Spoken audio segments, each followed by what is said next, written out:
പറ്റിപ്പോയി എന്നൊരു ന്യായമില്ല. അതൊറ്റ തവണത്തേക്കാണെങ്കിൽ പോലും. എന്തൊക്കെ പറഞ്ഞാലും ഒരു ഭാര്യയ്ക്കും ക്ഷമിക്കാവുന്ന കാര്യമല്ല ഞാൻ ചെയ്തത്. അമ്മയൊന്നും പറഞ്ഞിട്ടില്ല. ഞാൻ ചോദിച്ചിട്ടുണ്ട് പലതവണ.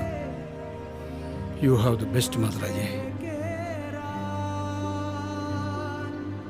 എൻ്റെ ജീവിതത്തിലെ ഏറ്റവും വലിയ ശത്രുവായിരുന്നു അപ്പ.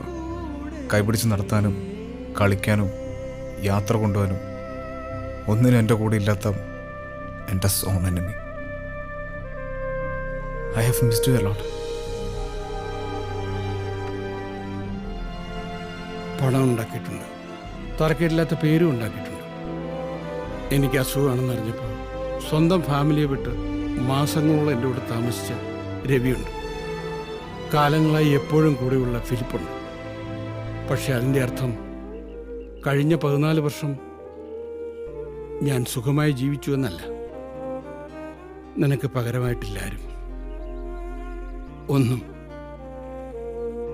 ബുധനാഴ്ച എൻ്റെ ജീവിതത്തിലെ ഏറ്റവും വലിയ കേസിൻ്റെ അവസാന ഹിയറിങ്ങാണ്. തോറ്റുപോയേക്കാൻ ചിലപ്പോൾ. പക്ഷേ ജീവിതത്തിലെ ഏറ്റവും വലിയ ശത്രുവിനെ അവിടം വരെ എത്തിച്ചതിന് താങ്ക്സ്.